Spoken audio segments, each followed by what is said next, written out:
जिसके अंतःकरण में पाप है उसमें ये लक्षण पाए जाते हैं। ये 10 लक्षण जिसके अंतःकरण में हो तो अंतःकरण पापी है।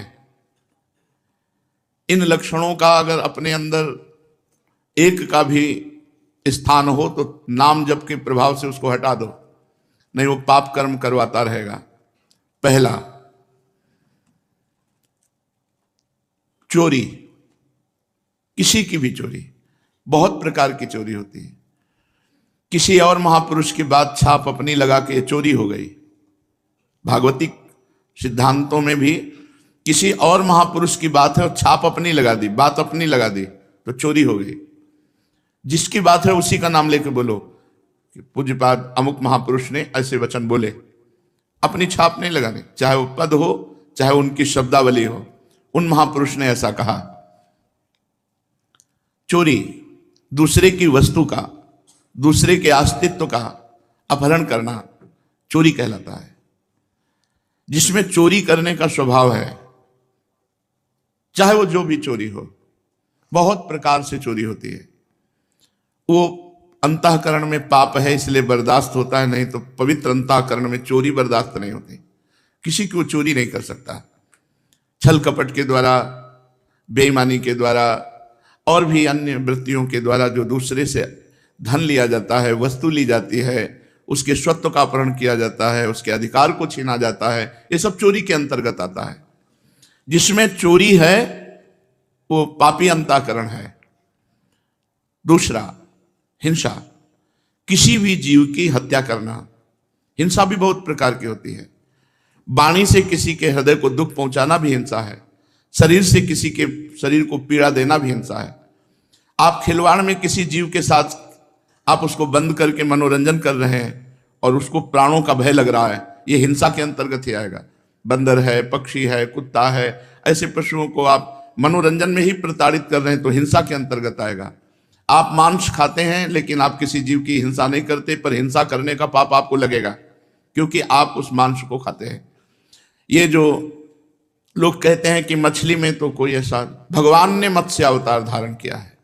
मत्स्य अवतार, मछली का अवतार भगवान ने धारण किया है। और जिनको ये लगता है कि अगर हम खाएंगे नहीं तो ये बढ़ जाएंगे, तो फिर नरक भी आपके लिए भगवान ने तैयार किया है, क्योंकि आप विनाश लीला के पार्षद बनेंगे तो विनाश आपका होगा, आपकी दुर्गति होगी। ये जिम्मेवारी भगवान की है, सृष्टि का सृजन करना, पालन करना और संहार करना। अरे भाई, ये भगवान की सृष्टि है, सृजन करना, पालन करना, लय करना, ये भगवान के ऊपर। आप मर्यादा से चलो, जो मनुष्य धर्म है उसका पालन करो, राक्षस धर्म को स्वीकार न करें। हिंसा, जिसके अंदर हिंसा वो पापी पुरुष है, उसका अंतःकरण पाप से युक्त है। चोरी, हिंसा और पराई स्त्री से व्यभिचार,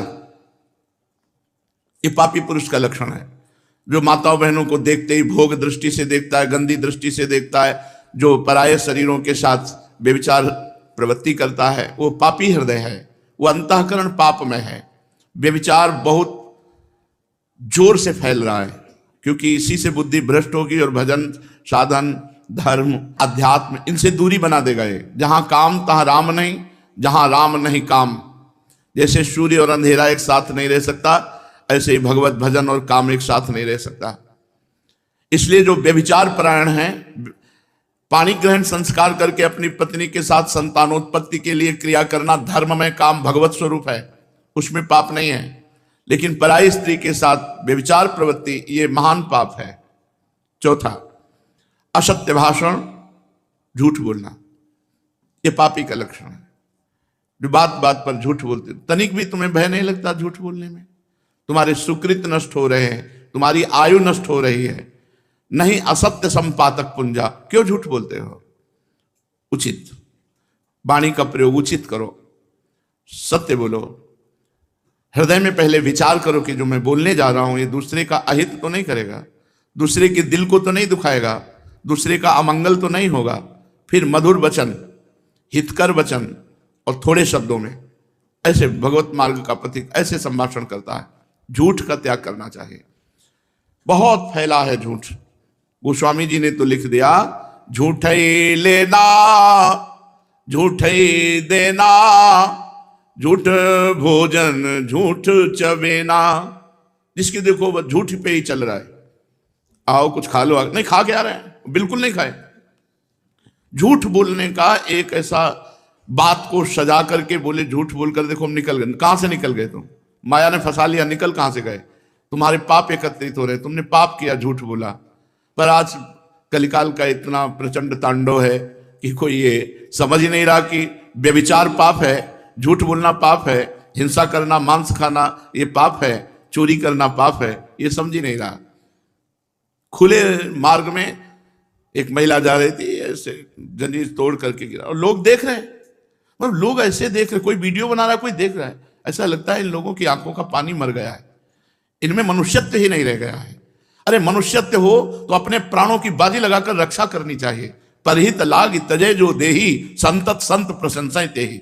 ये ऐसी कायरता, ऐसा पौरुषत्वहीनता आ रही है कि एक आदमी को 4 आदमी मिलकर के परेशान कर रहे हैं, कोई बोलने वाला नहीं, कोई बोलने वाला, और मनोरंजन और वीडियो बना लेंगे, उसको बचाने की चेष्टा नहीं की जाएगी। एक आदमी का एक्सीडेंट हुआ पड़ा है, आदमी कार से निकलता है, खिड़की खोली, वीडियो बनाया, चल दिया। ऐसी पशुता आती जा रही है, स्वार्थ वृत्ति आती जा रही है। क्यों? क्योंकि पाप हृदय में विराजमान है। 5वां, चुगली करना। किसी की भी बात अगर आपको करनी तो उसके सामने कीजिए, उसके पीठ पीछे यदि बात की तो चुगली हो जाएगी और ये पाप है। किसी की भी बात करनी तो उसके सामने कीजिए और उसको संबोधन कीजिए, आपने ऐसा किया, आप इसको सुधारिए, तो वो तो हितकर बात हो जाएगी। लेकिन उसके पीछे चले जाने के बाद जब उसकी बात होती है, उसे चुगली कहते हैं और वो पाप होती है। प्रायः ये भी हम पाप नहीं समझते हैं, जहां वो गया देखा गए, बस उसके पीछे उसकी बात निंदा करने लगे, उसकी बात करने लगे, वो चुगली होती है। यही सब भजन को न करने देते हैं, न बढ़ाने देते हैं, न पचाने देते हैं। यही पाप प्रवृत्तियां जिनको हम सावधानी से त्याग नहीं पाते, ये हमारे भजन को छीण करती रहती है। 6वां, पराये अधिकार को अपने में लेने की चेष्टा। किसी की जमीन, किसी की वस्तु, किसी की बहुत चालबाजियां। क्या करोगे? मर जाओगे यार, ये सब बांध के ले जाओगे, खोपड़ी में बांध के, खोपड़ी भी यही फोड़ दी जाएगी तुम्हारी।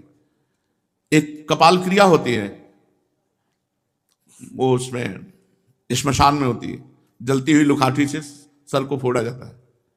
तुम जिंदगी भर खोपड़ी लगाते रहे संसार में, तुम्हारी खोपड़ी फोड़ी जाएगी, अंतिम में खोपड़ी भी फोड़ दी जाती है। जैसे मंदिर में खेती लगी है, जमीन लगी है, उसका अन्न धन आप स्वयं अपने प्रयोग में करें, बुजुर्गों ने लगा दिया, इसके बाद आपने अधिकार में अपने ले लिया, ये सब पाप का लक्षण है। कभी किसी की इंच भर जमीन, 1 रुपया, 1 दाना भी लेने की कोशिश मत करो, तो आनंदित रहोगे।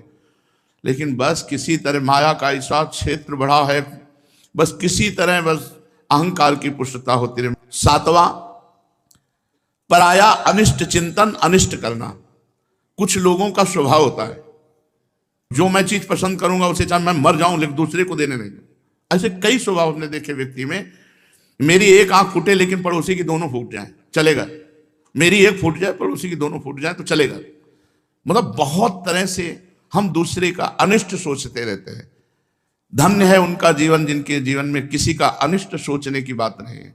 नहीं, प्रायः अनिष्ट, पड़ोसी से पड़ोसी के व्यापार, दुकान वाला पर सामने दुकान वाला, ऐसे आसपास के उस वो अगर मर जाए, अगर उसका अनिष्ट हो जाए तो मैं खुशी हो जाऊं, मैं सुखी हो जाऊं, ऐसा चिंतन, ये पाप का लक्षण है, पापी अंतःकरण का लक्षण है।